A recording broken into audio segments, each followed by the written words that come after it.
반갑습니다. 송재준입니다. 이번에 정말 드디어 이진수 방통위원장에 대해 가지고 탄핵 소추가 된 거에 대한 결정이 나왔죠. 4대 4로 기각과 인용이 나뉘어 가지고 8명 가운데 6명이 원래 찬성을 해야 탄핵이 될 수가 있다 보니까 기각이 되기는 기각이 됐습니다. 근데 이제 우리가 탄핵이 기각이 됐다라고 하는 너무나 당연한 이야기를 정말 아침에 제가 그 기사를 보고 환호성을 지르는 제 모습을 보면서 약간 좀 현타가 왔습니다. 어쩌다가 대한민국이 이렇게나 당연한 아니 솔직히 이진수 방통위원장에 대해 가지고 탄핵이 된다라는 게 이게 말이 됩니까? 출근한 지 하루 됐나요? 이틀인가? 하루 이틀 만에 바로 그냥 무슨 직무를 갖다가 정지시켰던 것인데 하루 이틀 동안 도대체 뭔 잘못을 할 수가 있습니까? 하루 이틀 동안 무슨 뭐 북한이 대한민국에 뭐 침범한다 뭐 이 정도가 아니고서야 도대체 하루 동안 출근해 가지고 무슨 잘못을 할 수가 있겠냐고요. 그리고 애당초 민주당 같은 경우는 아예 그냥 눈에 불을 켜고 기다리고 있었죠. 이준수 방통위원장 임명되기만 임명돼봐 바로 우리가 탄핵시킬 거야. 이러고 기다리고 있었던 게 민주당 아니었습니까? 거기에다가 또 민주당이 주장했던 것처럼 2인 체제 자체가 불법이다 뭐다 이런 식으로 난리를 쳐가지고 탄핵을 시켰던 것인데 애당초 2인 체제가 된 이유가 뭔데요?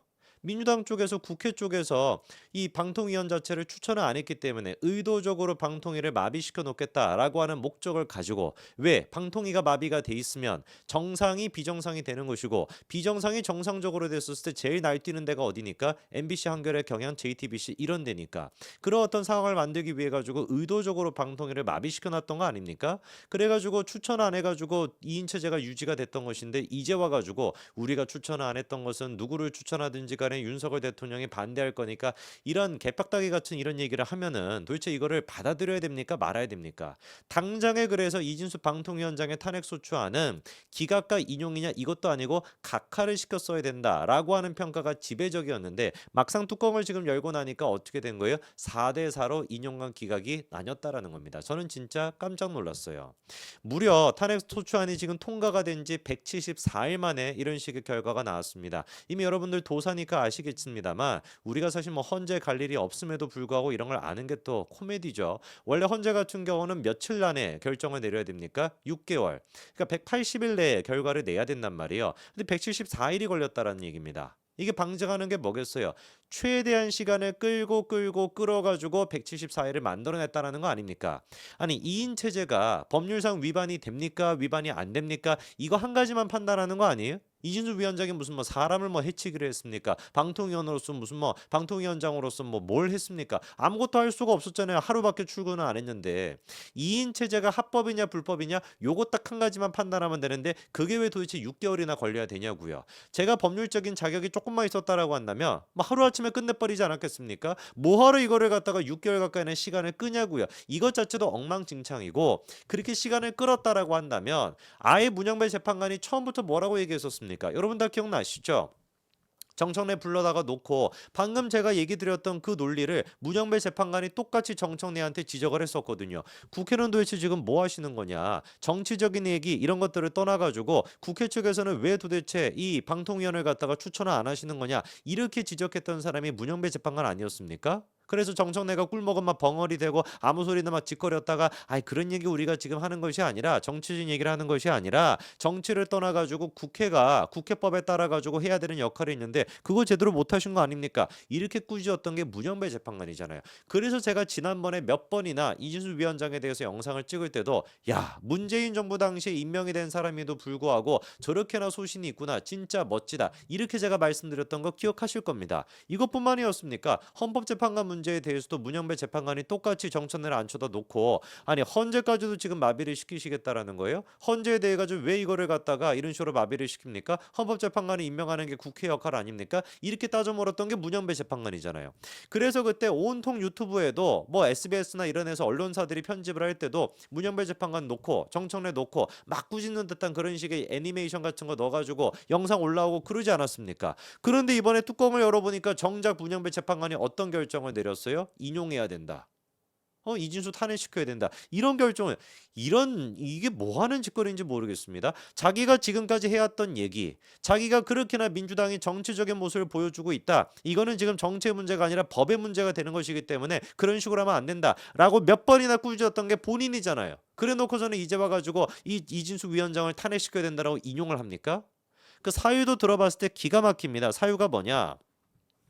방통위의 적법한 의결을 위해서는 합의제 기관으로서 실질적으로 기능하기 위해 최소 3인 이상 위원이 제적하는 상태에서 과반수의 찬성이 필요하다. 그러니까 2인 체제가 불법이다, 위법하다 이렇게 지금 결정을 내린 건데 100번 1000번 양보해가지고 그 법 자체가 위법하다라고 할지라도 그게 이진수 위원장의 탄핵 사유가 된다라고 정말로 문영발 재판관은 생각하나요? 정말 그렇게 생각하십니까? 헌재 소장직은 권한대행까지 맡고 계시는데 정말로 그게 2인 체제가 됐기 때문에 이진수 위원장의 탄핵까지 돼야 된다고 정말로 생각하십니까? 애당초 2인 체제가 됐던 이유를 본인께서 더 잘 알고 계셨잖아요. 정청래한테 꾸짖지 않았습니까? 민주당이 추천 안 했기 때문에 2인 체제가 유지가 됐던 거라고 본인이 그렇게 얘기해놓고 그 맥락과 배경을 다 알고 있는 사람이 이제 와가지고 마지막에 가서는 야 2인 체제로 하는 것은 그건 불법이야. 이진수 탄핵돼야 돼. 분명히 2인 체제가 된 거에 책임이 민주당에 있다라고 인식하고 나서도 이런 식의 결정을 내리다 보니까 그러니까 우리가 헌재에 대해 가지고 신뢰감이 사라지는 거 아닙니까? 이번에 그래도 양심을 지킨 재판관이 또 있죠, 그렇죠? 김명수 너무나 이제 그 악랄한 그 이름 아니겠습니까? 문재인 정부 당시에 대법원장이었던 김명수, 그 김명수가 추천해가지고 윤석열 대통령이 임명을 했었던 김영두 재판관. 김영두 재판관은 김명수가 임명했던 사람이란 말이에요. 그럼에도 추천했던 사람인데 그럼에도 불구하고 이번에 어떤 결정을 내렸습니까? 탄핵이 될 수 없다. 기각 결정을 내렸습니다. 그러면서 김영두 재판관 같은 경우는 별도 의견까지도 따로 냈어요. 별도 의견의 내용이 뭐냐? 설령 이 위원장이 제적위원 2인으로 의결한 것이 방통위법에 위반이 된다라고 하더라도 위법성이 객관적으로 명백하게 드러나지 않고 적극적 의도로 법을 위반했다라고 보기는 어렵다. 이게 솔직히 제일 상식적인 얘기 아니겠습니까? 법률적으로 파고들었을 때 제적위원의 과반이라고 하는 표현, 이때 말하는 제적위원이라고 하는 게 뭘 뜻하는 것이냐? 방통위원 5명 전체다를 뜻하는 것이냐? 아니면은 그 회의에 참석한 제적위원을 뜻하는 것이냐, 이거를 가지고 평평하게 나뉜다라고 치자고요. 물론 제가 보기에는 당연히 후자가 맞죠. 만약에 그거를 제적위원이 아니라 전체 위원이라고 생각하고 5명 가운데 과반을 해야 된다, 3명 이상이 찬성해야 된다, 그게 만약에 법률의 취지였다라고 한다면은 애당초 방통위법에 뭐라고 적어놓지 않았겠습니까? 제적위원이라고 하는 표현을 안 썼겠죠. 그런 거 아닙니까? 애당초 제적위원이라고 하는 말을 제적했다라고 하는 의미 자체가 뭔데요? 참석을 했다는 뜻 아닙니까? 그리고 그게 왜 필요한 거겠어요? 천재지변과 같은 예상하지 못한 사태가 발생해가지고 5명 가운데 3명을 못 채워, 과반을 채울 수가 없어. 그럼 방통위가 마비가 되냐? 말이 안 되지 않습니까? 그런 식의 어떤 상황을 예방하기 위해 가지고 참석한 사람, 만약에 이제 그 5명이 다 와야 되는데 3명이 된다라고 했었을 때 4명밖에 못 왔다. 그러면 거기서는 제적위원 4명으로 해가지고 과반으로 처리할 수 있게끔 그러라고 법을 만들어 놨다라는 게 명명백백하지 않습니까? 그거는 뭐 제 개인적인 생각입니다만 100번 1000번 양보해가지고 이런 어떤 제적위원이라고 하는 용어에 대해 가지고 법률적으로 나뉠 수 있다라고 치자고요.